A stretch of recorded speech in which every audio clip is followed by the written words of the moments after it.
Hey, I'm Orlando Jones, and I just want you to know that the Moana Nui podcast will be starting soon. Stay tuned, yo. I'm Veronica Taylor, and from myself and Ash Ketchum, I just want to say, Moana Nui, I choose you!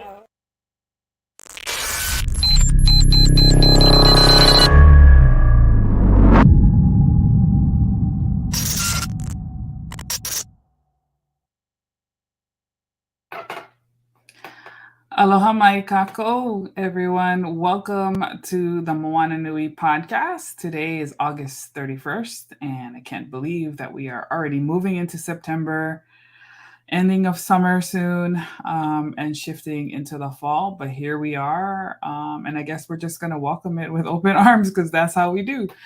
Again, my name is Moana McAdams. I am the founder of the Moana Nui podcast. Tonight, our topic is our mental health series, Rain Talks. And the topic that we are discussing tonight is collective trauma. So I will say up front that this is going to be a tough and maybe a dark conversation, but it's a very honest conversation. And as most people know, here on the Moana Nui podcast, we do not shy away from difficult topics.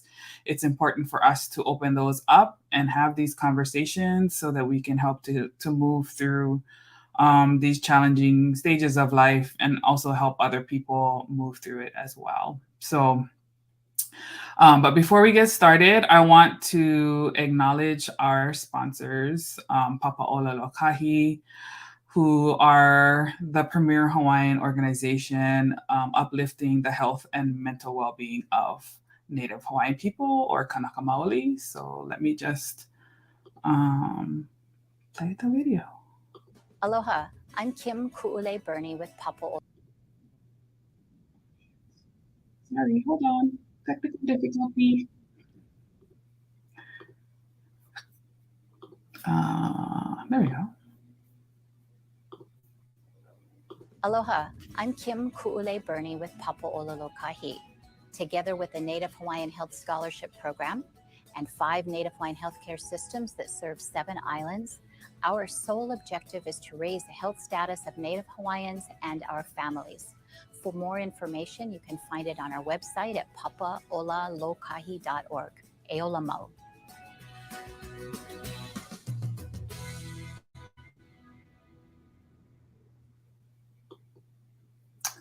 So mahalo to Sherry Daniels and our ohana over at Papa'ola Lokahi for their sponsorship.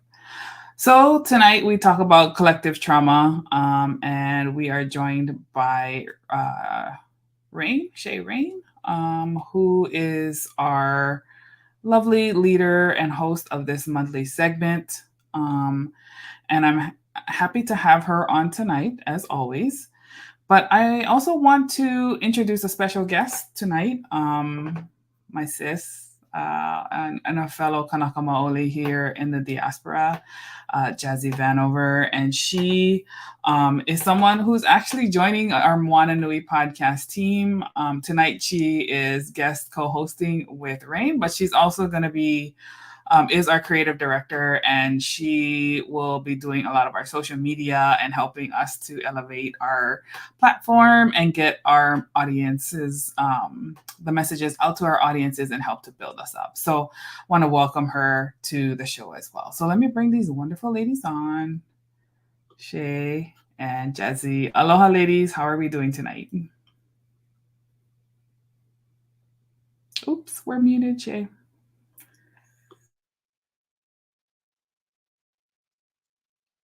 There we go. Hi and aloha. I'm doing all right. Thanks for asking. And of course, I was muted for that first few seconds because being absent-minded is a thing that happens.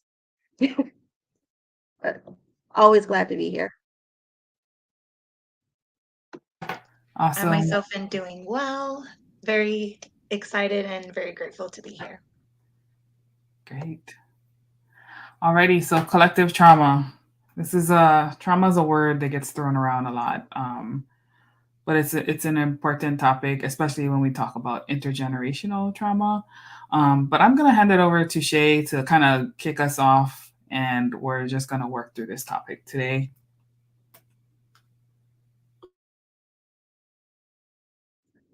Yeah, we're unmuting. There we go. So I want to start off basically just with a simple Google definition of collective trauma. Um, oh, trigger warning, um, all of those other trendy things that you're supposed to say when you might be saying something that could be sensitive for others. Um, it's super important that I give the definition and some examples just for the purpose of making sure that folks are understanding. So trigger warning. But yes, so collective trauma is the psychological distress that a group, usually an entire culture, community, or another large group of people experience in response to a shared trauma. So that can be, for example, on a global level, COVID-19. We all had a collective traumatic experience. And technically speaking, we're all still going through a collectively traumatic experience as it relates to COVID. And all of its variations, right? There's also the generational trauma that can be associated with the genocides, plural, in Africa, the genocide of during the Holocaust, slavery, Native American and other America's peoples, or actually the Native peoples of pretty much everywhere. Let's be super real about that. Genocide is a thing that is not just collectively traumatic for the time that it actually happened in, but it also contributes to generational traumas. And so it's important to recognize that there's so many things that come from something that may seem to have happened forever ago, but it still affects the people today. So when we're talking about, let's say, the native peoples of the Americas, things like rampant drug addiction and alcoholism and things like that, those are byproducts of generational trauma. When we're talking about poverty in inner city and Black and Hispanic neighborhoods, that's a byproduct of generational trauma. When we're talking about being quiet about things like rape, sexual harassment, child molestation, and things of that nature, those are all byproducts of generational trauma. And it's so important to recognize that and to remember that we have to be able to acknowledge are not just about what's happening right now or not just what's happening about in recent history, but also what has been happening in all of human history and how it is that all of humanity tends to treat each other in the most deplorable ways that we can come up with. We tend to be really creative with how we mistreat each other. And so it's really important to recognize that collective trauma is something that we are all, to a certain extent, always dealing with, whether it's our own or someone else's.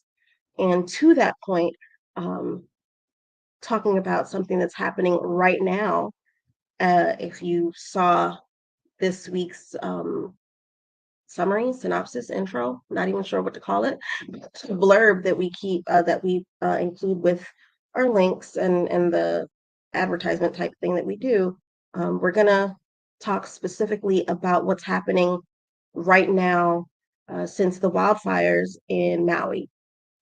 So what's happening and has been happening, and these ladies, being Native Hawaiians that they are, can definitely speak more to how it affects them now.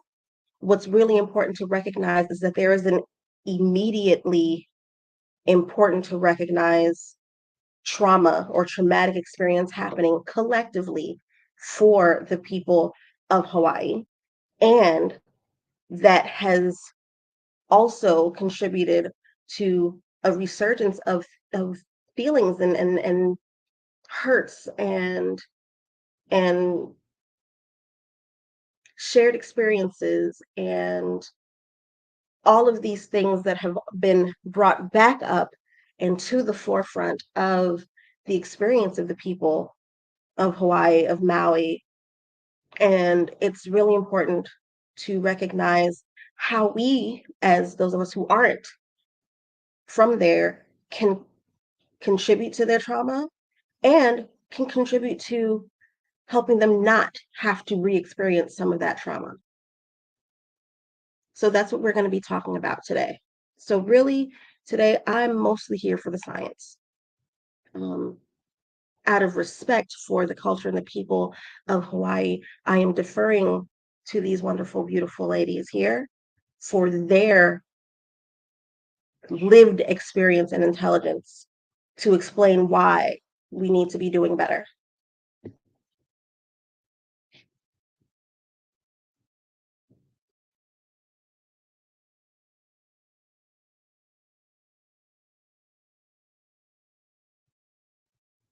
Jazzy, Moana, you guys can chime in. I'll go ahead and chime in. So, just as you said, there is a lot going on in Maui, especially in the wildfire areas like Hula and Lahaina. And I was actually watching a live today from a local newscaster. She's a forecaster, and she was talking about how, the really strong winds actually brought back almost like PTSD because of it sounded like the winds the night that they had to evacuate. And so she really sat there and she was just like, I feel for those who actually didn't have a chance to evacuate. And, because of that, the collective trauma is that this was an entire town. This wasn't just a street. This wasn't just a block. This was an entire town, a very historical, beautiful town that was built upon generations and generations of Kanaka Maoli that either fought to keep their land because economy just kept slipping. This is multi-generational homes. I know that back home it's almost rare to see just mom, dad, and kids living in households. A lot of the times you have grandma, grandpa, mom, dad, siblings, and then sometimes the adult kids with their babies. So you have grandparents, parents, siblings, and grandbabies all living in the same home. So, this is something that these houses were there from the 1800s or, was passed down and kept in the family. And, just knowing that even within 48 hours, they were getting phone calls for offers to buy their now no longer home land was something that I know that myself, Moana, even those of us who are here on the continent was just like, excuse me? Are you like, why have compassion? And that's something that is, like you said, very generational, and it's collectively generational, and it's also individually through the families because everyone had their ohana experience something different, whether they came from other countries. Like I have a background with family that came from the Philippines, so that's how I was merged into Kanaka Maoli as well. So just knowing how a lot of the times it was always, oh, well, you don't have enough, so let's just pay you and then you can figure out where you're going to go then. It's just, it happens all the time. More and more are being bought out. And then, it also goes into the whole part of it was 2 days later. As I would say to other people whenever I would vent to my friends and close loved ones, it was very much like, the embers weren't even done before the people who lost everything were getting phone calls and being bombarded. And, they were still in a state of shock. They were still living through this trauma and this event and this absolute, as a lot of them called it, apocalyptic situation. And people were just like so desensitized, just very just, okay, well, we'll give you this money and then you can figure it out. When it wasn't money that was on their mind. It wasn't, when can I rebuild my home? At that point, it was, where's my neighbor? Where's my loved one? Where's my cousin? Where's my grandma? Where's my dog? Where's my family? And stuff like that. So those of us here, it made us feel almost helpless because we wanted to just hop on planes and get our boots on the ground and go help. At the same time, we also understand, because we grew up there, that when stuff like this happens, it's best to acknowledge the need and not our want of making sure we intervene physically. It's about it reassuring that you're here, we love you, you're supported, we're your voice. If you can't speak, we're your shoulder to cry on, whatever you need. But we don't.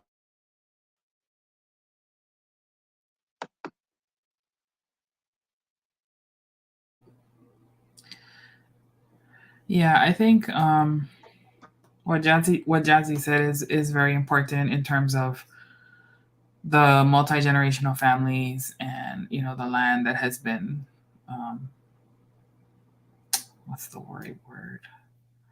See, it's so hard to indigenous people don't look at land ownership. You can't own land. You are a steward of land. And it is your job to take care of it, because if you don't take care of it, it won't take care of you.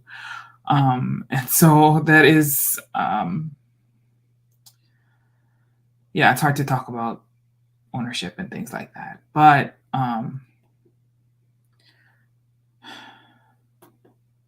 yeah, I'm trying to not get upset. Let me help you, because I understand how hard this can be for you, and so I want to just jump in to give you that reprieve. When it comes to this piece, what we're talking about isn't like physical ownership or material ownership. This is emotional ownership. So what you're looking at right now, you're looking at a state of not, oh my gosh, I lost my house and the land upon which it was built. It's, I lost the memories. I can't access the proof that these things happened. I can no longer see the wall that I stubbed my toe on when I was 15. That wall is gone now. I can no longer experience walking through the door to the kitchen or the passageway to the kitchen and see my grandma or my mom cooking dinner, because the kitchen is gone now. It's not the material thing, it's the experience and the emotion that's attached to it. You don't emotionally, or rather, the importance isn't necessarily on the physical thing as much as it is the experience that you had with it.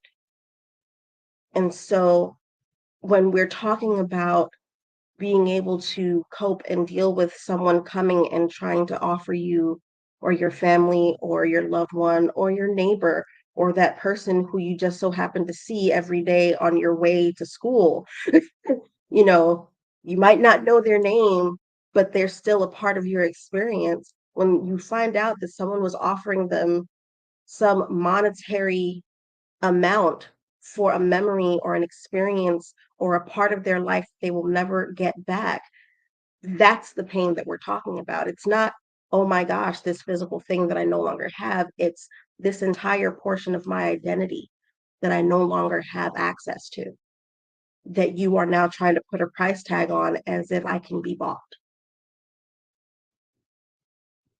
That's the insensitivity that we're talking about, where people have decided that everything is a commodity that can be bought, sold, or traded.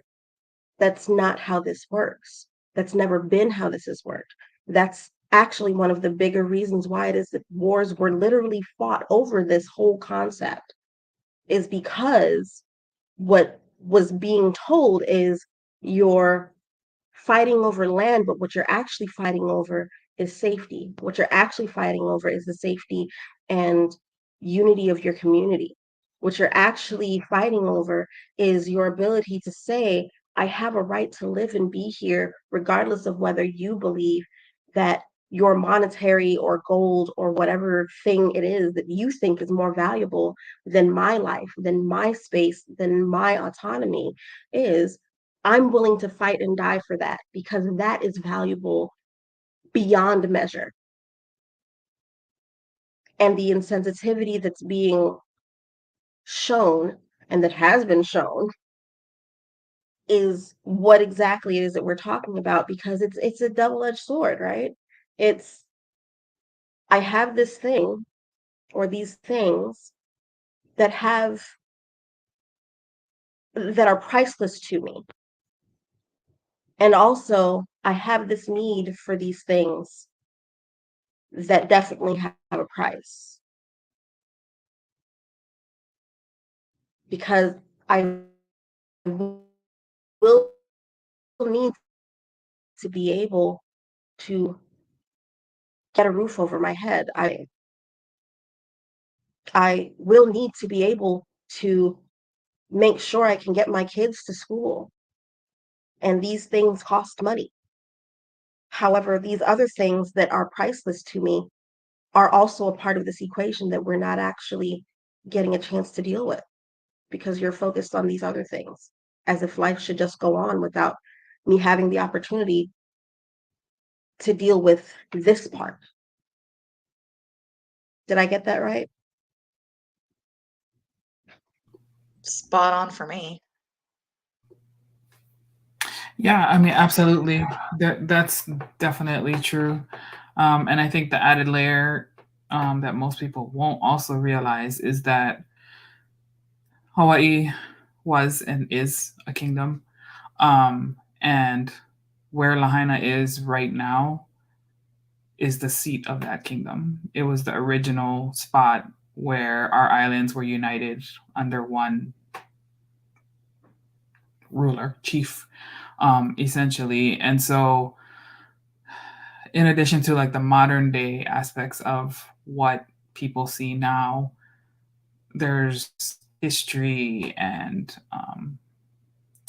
stories and important places, the water sources. Like that's the other parts that um, people who don't understand our history, like this wasn't a natural disaster. This was intentional water theft for 200 years, like almost 200 years of um, intentional theft, displacement of the people. Like, if you look at where Lahaina is and the west side of the island, like it used to be a very lush wetland. It fed the people. It was like Hawaiians were doing freaking self-sustainability before this shit was even a buzz term. Um, our ahupua'a systems were set up to maximize our resources. And that is resources that you did not have to pay for. The water from the sky, just the genius of our people to like create these land systems that allowed us to live off the land, feed ourselves, and do it in such a regenerative way that we did not need external people to help us. We were and are quite a strong genius people before all of this happened. But with this foreign influence and foreign greed and persistent exploitation, this is where we find ourselves. And so um, the water gets redirected to what was the sugar plantations at the time, um, even the pineapple, plantations. And this is such a layered issue. I'm like, I could go off in so many tangents. But it was diverted. And now in today it's diverted into the hotels and the condos and the tourism. And so when we start to talk about that topic, it's very easy to get a visceral response about that because we're essentially being disadvantaged as Native Hawaiians, Kanaka Maoli, for the interest of American capitalism, American greed, commercialism, all of that stuff. And I know it, like, I'm not saying we're going back into the Stone Age. That's not what I'm saying at all. But what I am saying is that these resources, water, all of those things need to be in the control of the indigenous people because we know how to care for it in a manner that is sustainable for everybody. Because what you're seeing right now in Hawaii, that's the aloha spirit. Like, we don't wait for people to come. We take care of ourselves. I'm not saying we do need the donations. Please don't take me wrong. Like, please send the donations. Our families need it. But what I'm saying is that, like, we're a resilient people. It is that strength that we have, that we've had and we've always had, and our ability to make do with whatever it is that we have. That does not mean though that you can come in and take because we're gonna figure it out. That's not it at all. So I don't want that message to be taken either. But I guess the point I'm trying to make is that it's just it's another chapter. Like you said, we're saying at the beginning, it's like picking the scab, right, of this never-ending wound of foreign exploitation, and fighting that the tourism kind of lens. Like, it has to be. I don't view it as one or the other, although I would probably lean towards no tourism myself. But I also have family on the island whose business is being impacted by tourism, right? Like, not by tourism, but by the lack of tourism for people who's not coming because we're telling them to stay away. But I think we need to be very intentional about holding tourists and visitors accountable for when they come here, that there needs to be forms of give back. We also need to be holding these businesses accountable for if they're going to be making this money off of our land and our spaces, our water, all of this. They need to be investing back into the community, and that does not happen. That's the issue, and that's why we have such strong opinions about this topic, because it's take, and there is no reciprocity. That's the issue. And when you see, like, I think it was like the day after the fires. I remember one of the first videos I saw on Instagram is the town's on fire still. There's smoke still in the air. There's searches going on in the water. And here comes this fucking tourist boat with people snorkeling like it's just another fucking day in paradise. Like, that's how fucking insensitive and ignorant can you be? Will you look around just for a little bit? Like, that's the kind of stuff where it makes me feel like, no, we don't need tourism, because a lot of them come in with the entitlement mentality, which is very non-Kanaka. And then to hear, especially living on the continent and living and working amongst people who do not look like me, it's just the entitlement, it's all very centered on them. It's all very centered on them. And it's just like, oh yeah, I was there, it's beautiful, and la la la la. Okay. It's beautiful because there's a native people there who are maintaining that place, caring for that place, and not for you to just come and leave your opala or your rubbish behind. Like, yep, came here, did it. and I'm off to my next adventure now. I got my Instagram photos, I got my reels, right? Like all of that kind of stuff. But I'm just gonna leave it behind. Okay, I talked a lot. Let me be quiet. So I'm gonna snowball off of you and definitely touch on those same things. I obviously don't sound as Kanaka Maoli as I used to because I've lived in Indiana for over a decade at this point. But when I first came here, I got a lot of, "Oh, where are you from? You're just so exotic."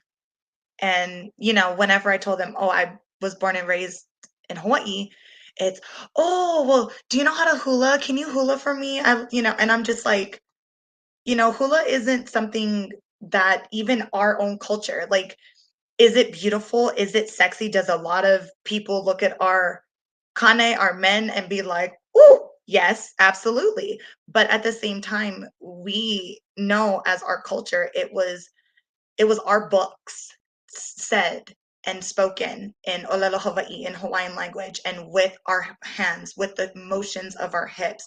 Hula isn't just a performance to be beautiful and commercialized and whatnot. I mean, Mary Monarch, the reason why Mary Monarch is so big for a lot of us, especially those of us who are not at home. And, Moana, I know that you are connected to a halau and, for hula dancing and whatnot. Well, that is so important to us because at one point or another, the visitors that came and discovered the islands decided to say that no, that's not allowed anymore. Women, cover your breast. Stop dancing hula. Stop speaking that language. You need to speak our language because we think you're infiltrating. We think you're doing secrets. And it was stripped. It was completely stripped from us. And it was even to the point you know, where I believe a lot of us are like, why are you silencing our voice? Why are you telling us to stop being organically us, authentic to our lineage and our culture? And so through their mana, their power, and their fighting and their diligence, Olelo Hawaii became legal again, and hula became something that was allowed to be. Well, little did Kanaka back then realize that they were commercializing it at that point. That's the reason why they're like, you know what? We'll let it happen, but we're gonna make it this way. We're gonna make it like this. You know, um, just like an earlier conversation that we've had, a lot of people believe that they hop off a plane, they get this beautiful lay. Oh, it smells so pretty. Oh, look at this beautiful land. Not realizing that they're still going into someone's home or hale. It's our house. We don't see the island as, okay, yeah, that's the island and my house is over here. When we get off of those planes, when we are flying over those islands and we can see them out of the window, we're home. Even though we're still in the airplane above the ocean, we're home. That all of it. It doesn't matter what island we're from. It doesn't matter what town on what island we're from. That is home. All those beautiful little rocks in the sea is home. And to know that so many people keep visiting, and I can also say that this doesn't just pertain to Hawaii, but we're focusing on that. But whenever you vacation anywhere outside of what you are normally used to, you're in someone's home. Even if you drive 2 hours down the road to go to that community, you're in their neck of the woods, you're their home. Respect it. And that's something that Moana was touching on, is just there's a lot of people from all over the world that come to Hawaii and they're just like, it's exotic, it's beautiful, we get these pretty leis. They don't take into consideration that the leis were picked with intention of thanking the plant for giving the flowers. They were threaded by hand with the intention of making sure that it is preserved to show aloha and love as they were draped over the necks. There's a reason why leis are given. Aloha is about breath, it's about life. So when you are welcomed off the plane with that lei, it's an extension of our love and compassion. So when they're sitting here and they're just like, oh yeah, yeah, yeah, whatever, I'm just gonna go over here and do this, and it's just like, you want respect from us because you're here on vacation or you're here for a trip, but you're in our house. We are welcoming you into our house, and the best way I can explain it, it would be like, you don't just go to somebody's house party and just trash it because you freaking feel like it. You go to their house party, you try to be presentable, you try to have respect and manners and, clean up after yourself. You don't just leave your plate of food that you maybe didn't finish and just toss it on the ground. So why do that in someone else's native lands?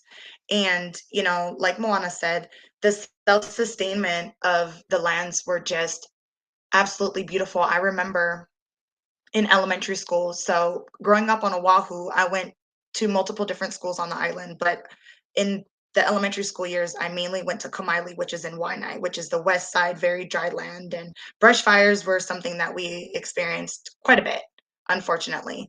But I remember whenever it would rain, really just like magical rain, the waterfalls, and then the waterfalls would go into their own little channels. And that's what the water channels would go. It would go to patches of kalo or taro. It would go to the patches of all the food sources. Not to mention our ancestors figured out a way to also feed into shrimp farms. Like little cutouts like oh my gosh, my brain just went like lagoons. There you go. That's the word I'm looking for, lagoons. But they were just square lagoons, and that's where they had everything. And it's like they placed it. What needed more water was closer to the mountain. What needed less was coming down towards the shore. And then the coconut trees were harvested. Why do you think they know how to climb coconut trees? Well, because it's in our blood. We had to figure it out. We wanted the fruit. We got to go get the fruit. Can I just wait for the wind to knock it over? Because by then it's probably gross. So gotta go and climb it, And then they had fishing.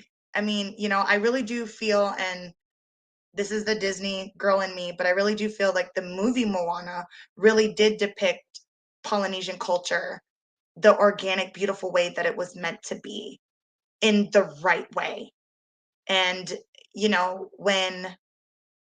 when all of that respect is given, it's more than just paradise. It's more than just, ooh, that's this. Hearing how the scuba diving was going on, read the room. Read the room. Yes, there's a lot of businesses that thrive on tourism because that's how they make their income, is because that's majority of the people that's on the island. It's unfortunately not more locals than visitors. It's more visitors than locals. So, yeah, that's business. And it's hard when the entitlement comes in of, well, I'm here to visit, show us a good time. Why are you guys mean?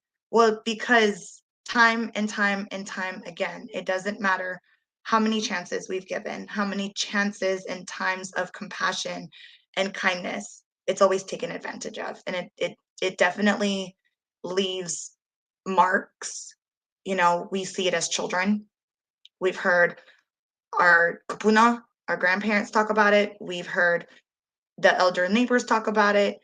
Hawaii is one of those places that you can really feel at home no matter where you're from, because it's so loving. Like, I literally feel like Hawaii is a place where if you want to find yourself, you're going to find yourself there, because Hawaii is just going to welcome you as you are, authentic. No fake face. Nobody cares your status. They don't care if you own a business or you freaking barely making a bus pass, like nobody cares. But you have to show that love back. You have to be able to have that compassion and know where the line is drawn between, I want to experience this versus I better experience this because that's what the brochure said. And now I feel like I'm rambling. So who wants to chime in? It's okay. Perspective is, of course, so welcome. But I think this is a good place to also start talking about ways, because we spent a good amount of time on ways that people are, I mean, quite, just to be as blunt and transparent as possible, where they got y'all fucked up, um, is,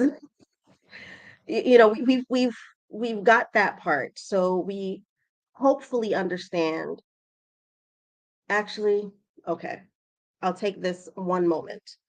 to make sure that I put the period on the point, right? In case you don't really get what's being said, the TLDR of it all is when you are a tourist, you come in like, entertain me. Right now, what you are looking at is the people being like the gladiator in 300, being like, are you not entertained? And in this particular case, what they are saying is, our island is on fire. It is being televised. You can see what we are going through. Is this not entertaining enough for you? If it is not, then GTFO. That is where we are right now. If you are not already sufficiently entertained by what is available to you right now, then you do not have the open welcome to be there at this time. If you are not there to contribute positively, then you should not be there. That is the point that is being made right now. So the question then comes, how can you contribute positively to the experience of the Native people of Hawaii? I'm sorry, Hawaii.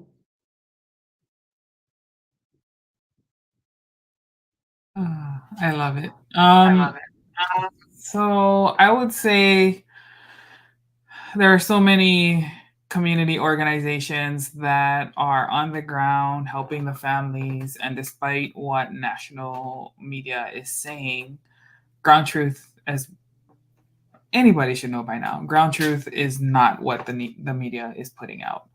So I definitely want to highlight one organization that I'm working with directly. This is someone that you can trust, who is doing important work on the island. And they're actually based in Molokai, which is right across the channel from Maui. Molokai is considered like a sister island to Maui. If you know our stories, there's the two islands used to be sisters. And there's, good sister rivalry. But at the end of the day, like, it's one of those things, right? Like, nobody can mess with my sibling except me. Like, we can argue, but don't you come over here because I'm gonna get you. So Ho'aka Mana is a wonderful organization right now that is working with the Maui community, both the families that were affected as well as the first responders who are caring for them, because the families need help, but also the people who are helping them through a difficult time also have to figure out like where to put that too. And a lot of the volunteers are affected too. Like, I have a friend who, her house was like, I think one block, maybe a block and a half from Front Street, and her house was burnt down to the ground. They just built it. It was a freaking brand new house. They lost everything, but they're right in there. Like, they're in the community and they're helping other people. So like, this is the kind of things that we mean when we're saying, like, if you want to come, then please help organizations that are on the ground right now, make donations, offer, something helpful to these people. Share the messages out on social media. In fact, share this right now. Like, there's just so many ways. It doesn't have to be monetary. It doesn't have to be physical things. Raise awareness. We all know these algorithms are trash. Like, this is why we need to share these things, comment, engage in the conversations, so that these people don't get lost, because our community is going to be in need for a very long time. I mean, we've been in need already for hundreds of years. We said that. But this particular effort, this is going to be multi-year, 2 years plus. Like, this is like, I don't know when they're going to rebuild this town, and Lord have mercy. I hope that, and I will fight for this, that the land goes back to the people and it does not go to these greedy businesses who really essentially want to wipe out the town and put a whole freaking new communities, condos, and stuff again that is going to be. I just want to interject to make it a little bit more specific. I'm sorry. Yeah, go ahead. Because we want you to support local businesses.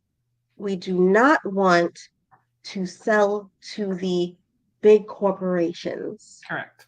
Just to give a slight differentiation in wording, because supporting business is not a bad thing.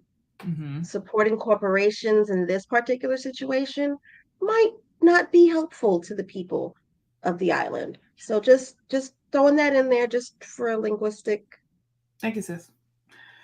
dig. Just sticking it in there. Sorry. Yes.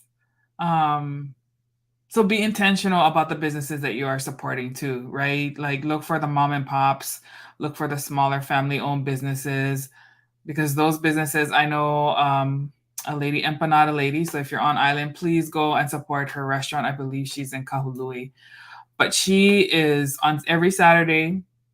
She, out of her own resources, she's not getting any funding right now. We're trying to get her funding. But right now she is making Caribbean food. Essentially, she cooks from 5 o'clock in the morning till 1 to 2 o'clock in the afternoon. And then her and the people who are helping her, they take the food an hour away into Lāhainā, and they're feeding the first responders. Like, and this is happening like on the regular, all out of her heart, right? So how can we help these types of businesses? My cousin who lives in Wailuku, while her home is not impacted by the fire, her business is, because her business is event planning and weddings. And so obviously a lot of tourists come for those purposes. So while her home is still intact, her business is not. And she is Native Hawaiian. So if you need event planning or wedding services, she does amazing work. And her website is Ku'uipo Weddings. And I'll put that in the comments too. But if you or if you know someone who is going to Maui, please don't go to Lāhainā. Go to the other parts of the island. But who needs these types of services? Like, please look out for people like her. Just be like, it's not hard, like you can tell. Don't go to chains. I wouldn't go to chains. Go to those, like, mom and pops, the holes in the walls, the ones that, like that's where the good stuff is no matter where you are, really. It don't have to look good on the outside. The thing is, does it taste good? Like those are the things. And if you feel so inclined, volunteer. Like, don't go inside Lahaina, but there are a lot of hubs, community hubs with volunteers outside of Lahaina that are serving Lahaina. But go and spend some time there, volunteer, learn from the people, and go with humility. Don't go in there with entitlement. Don't do that. But go in there very humble and ask. If you ask with the right energy and the right intention, they will welcome you, and they'll be like, yeah, sure, we could use some help. So yeah, anyway, back to this organization. I'm sorry, guys. I get so passionate about this topic that I go all over the place. But so Huakamana, working with the hubs, working to provide grief and crisis counseling. We're working to put together special care bags for families who are impacted, just to show them that like we care. We're also trying to, if you feel the move to like want to adopt a family and maybe like do tailored needs, like I want to take care of this family, let me get them some clothes, we can put you in connection with families that way too, however you feel like it. There's a lot of kids that were impacted, and it's hard enough for adults to feel this trauma. My goodness, what it's doing to the kids right now.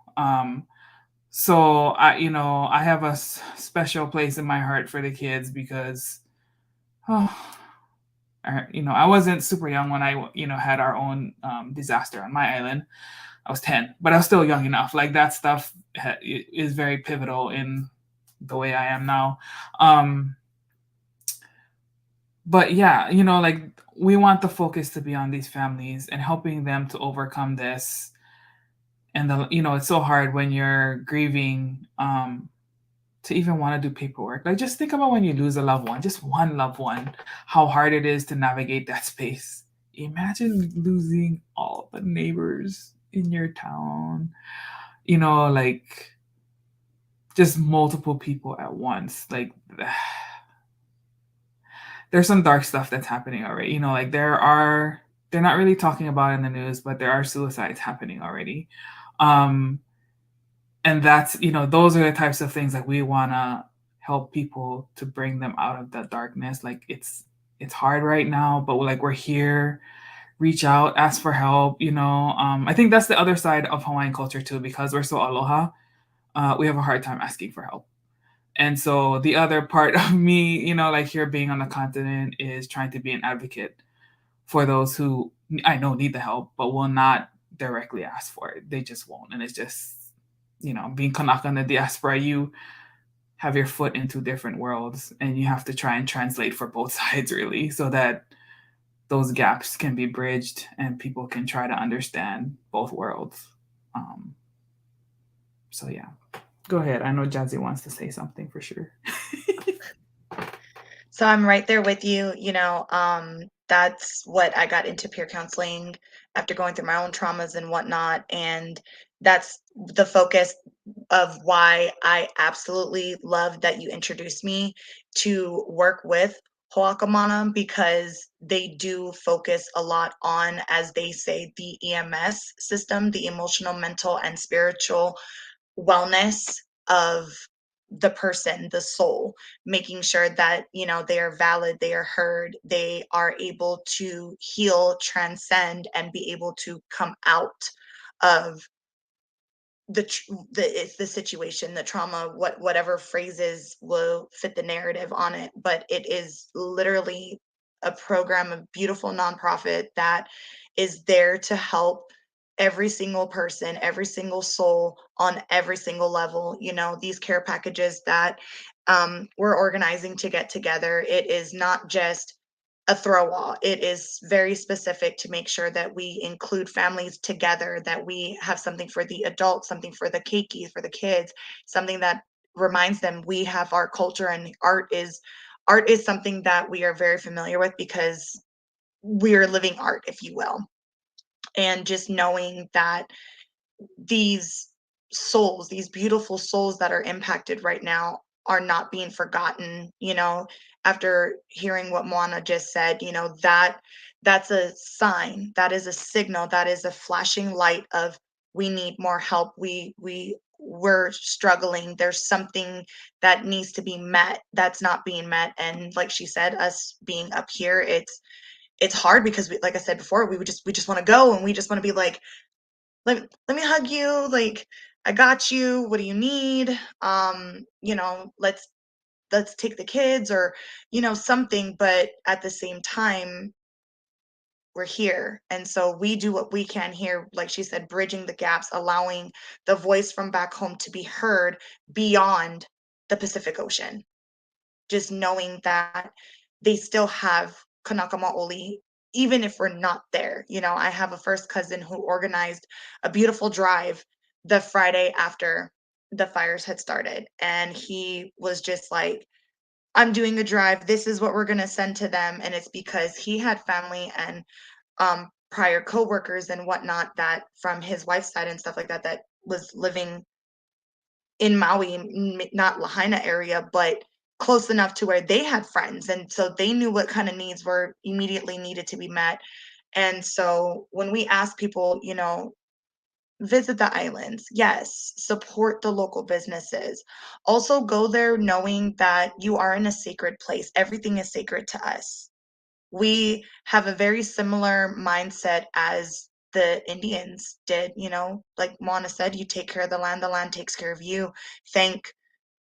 You're thankful, you go in with gratitude, with humble hearts, and always knowing that life is a cycle. It's not something that, as we call it, we can't be ta-da about it. We cannot just, you know, we can't do that, because what that does is it breaks us from understanding that life is precious, and life is precious in all forms, whether it be ocean, mountain, the beautiful souls of any form of being is precious. And that's something that I feel Moana and I really just want everyone to know when it comes to Kanaka Maoli, regardless of where we live now. it's about that. It's about knowing that everything's precious. And when we lose sight of that, that's when things resurface. So if anybody wants to support like she has up here, Hoakamana is a beautiful organization, and we are always welcoming more volunteers and donors. And like she said, you can hanai or adopt a family if you want to be more intimate about knowing where your donations are going and knowing where your energy and your transactions are. And, you know, for all you know, you might learn a little bit about the family and the culture, and really understanding that Hawaiian people, we don't hate foreigners. We are just very triggered and traumatized to the point where it's hard to trust. And so when we open up and you open up and you allow us to be authentic and we allow you to be authentic, that's where harmony thrives. And I feel like that's where the Aloha spirit truly just soaks everybody up. So I'm gonna pass it back on to one of you guys. Well, we are coming to the top of the hour. So I want to make sure that I bring the full circle kind of summary thing to make sure that it's understood that what we are experiencing is an ongoing traumatic experience. So we had the initial strike of the actual fires happening. And then we have the next phase or the next strike of the aftermath, which is seeing everything that was lost. And then we'll have the collection phase of trying to recollect everything that was lost, which isn't just the things. We're talking about coping with the losses of life. We're talking about the losses of memories. We're talking about the losses of identity.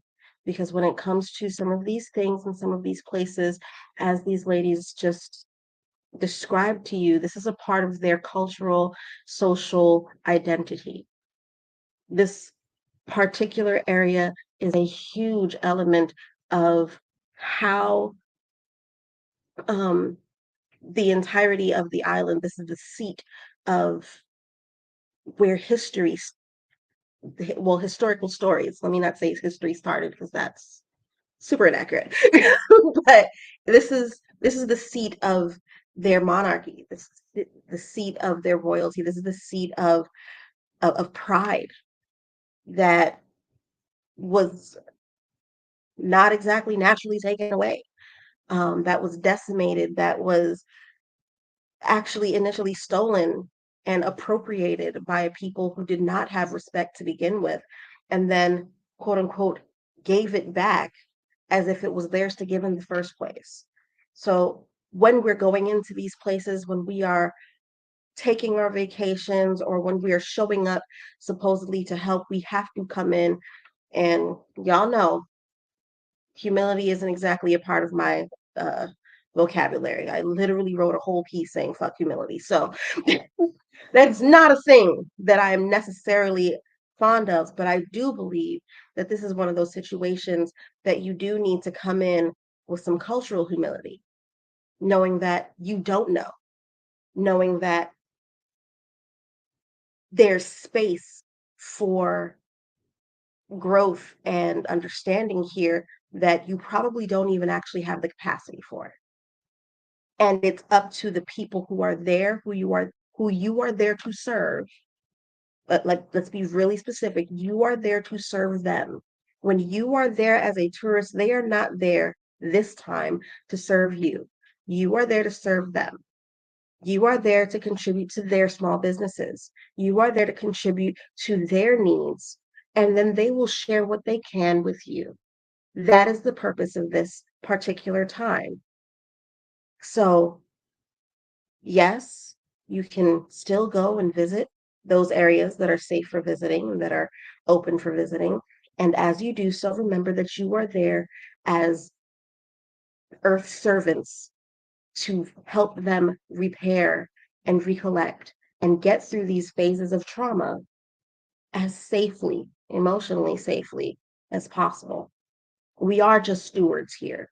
We're here to take care of this earth, and we're here to take care of each other. And of course, I'd be remiss if I didn't say that if you woke up this morning, it's a great time to get some therapy.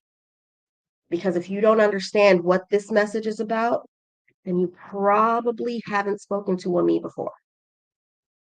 Get yourself some therapy, get yourself some healing so that you can actually be a source of healing for others, because that's what this world needs today.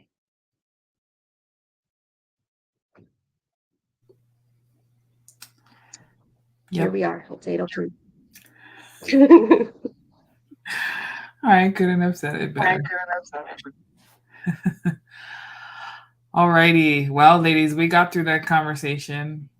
I'm so sorry I had to drop some F-bombs, but I got to keep it real up in here. But yes, so I just want to say thank you to you both, because you bring such a unique and special lens to the conversation. I mean, Shay, you always do, because you know how much I love this segment, because I feel like more of us need to hear these words, and help us be accountable to ourselves, as well as the people around us. So mahalo for that. Jazzy, thank you so much for being my fellow Kanaka Tita here on the show. And in addition to the show, but also being a part of our Moana Nui Ohana and helping us to explore and amplify all of the different perspectives and bringing our community together no matter where we are. So that's always a beautiful thing. And I'm really looking forward to what all of the value and the wonderful conversations that are to come, here specifically on Rain Talks, but also, the broader Moana Nui platform and all of the people that we serve and our other teammates who help us to make this show the special place that it is. So mahalo.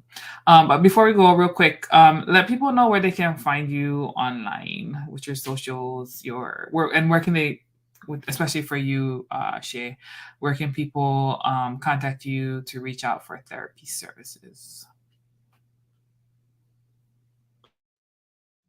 Rain O Change pretty much everywhere. So Facebook, Instagram. I have to look over here at my notes. Facebook, Instagram, and Twitter, and shucks, go back. Yes, I'm also on TikTok. There we go.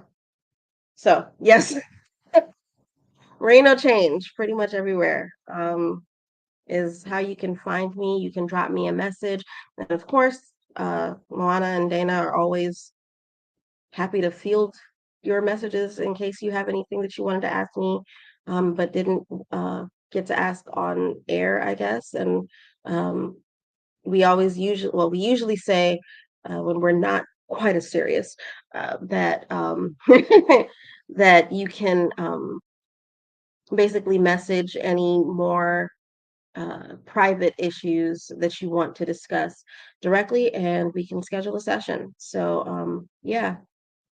But for the public stuff, yeah, drop me a message or write it on the wall. Jazzy?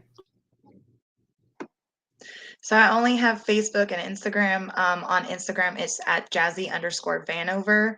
And if you are trying to find me on Facebook, I do have a private account, but I do have a metaphysical spiritual page called Moonwater Mermaid. If that's something that you want to reach out to me through as well, you can find me there. But I would say Instagram is probably the best way to find me and see what I do. And thank you for having me, ladies. Of course. Okay, so thank you everybody for joining us tonight. Please come on back in half an hour. We're doing another conversation where we're going to be talking more about Kanaka in the diaspora and our experiences here on the continent. We'll be talking about the Maui fires a little bit more, but also more broader issues that we experience here on the continent, and how we find ways to stay grounded and connected to our community. So want to thank you guys. Shout outs to Dana and Pauahi and Latoya. Dana and Latoya are at Dragon Con, covering the con there. And then Pauahi is recovering. So shout out so much aloha to her. Wishing you a speedy recovery. But yes, so come on back, 8:30, Kanaka Diaspora Perspectives. And then our next Rain Talks will be next month in September. So we'll hope to see you guys then. Take care, everybody. Malama pono. Ahui ho. See you later.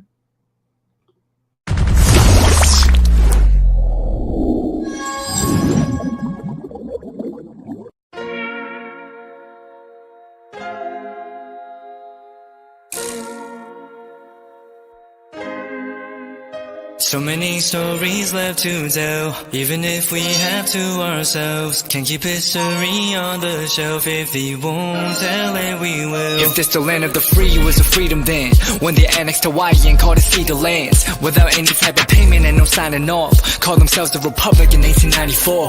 1.2 million acres overtaken from the Native Hawaiians. When they resisted, the West retaliated in violence and erasure. The Hawaiian language was banned as part of colonialism's plan to expand, yeah. Stuck between a rock and a hard place. Multiple bombings of Kaho'olawe. As a part of their ongoing war with Asia, used it as a place for target practice. No consent or compensation. Colonizers call for annexation. No work out for all the locals. School will never let you know. So many stories left to tell, even if we have to ourselves. Can't keep history on the shelf. If we won't tell it, we will. Too many stories left to tell, even if we have to ourselves. Can't keep history on the shelf. If we won't tell it, we will. We will. So if we put Hawaii into perspective, well, Black and Asian history is interconnected. Considering the fight with the Pacific, then of course, versus Asia, they was treated as a middleman for war, but didn't let the Western colorism run its course, cause dark skin was a sign of dignity to core. The land was taken in the name of capitalism, when prior to it was an actual kingdom, clapped back at the system. Stuck between a rock and a hard place. Multiple bombings of Kaho'olawe. As a part of their ongoing war with Asia, used it as a place for target practice. No consent or compensation. Colonizers call for annexation. No work out for all the locals. School will never let you know. So many stories left to tell, even if we have to ourselves. Can't keep history on the shelf. If we won't tell it, we will. Too many stories left to tell, even if we have to ourselves. Can't keep history on the shelf. If we won't tell it, we will. So many stories left to tell, even if we have to ourselves. Can't keep history on the shelf. If we won't tell it, we will. Too many stories left to tell, even if we have to ourselves. Can't keep history on the shelf. If we won't tell it, we will. We will.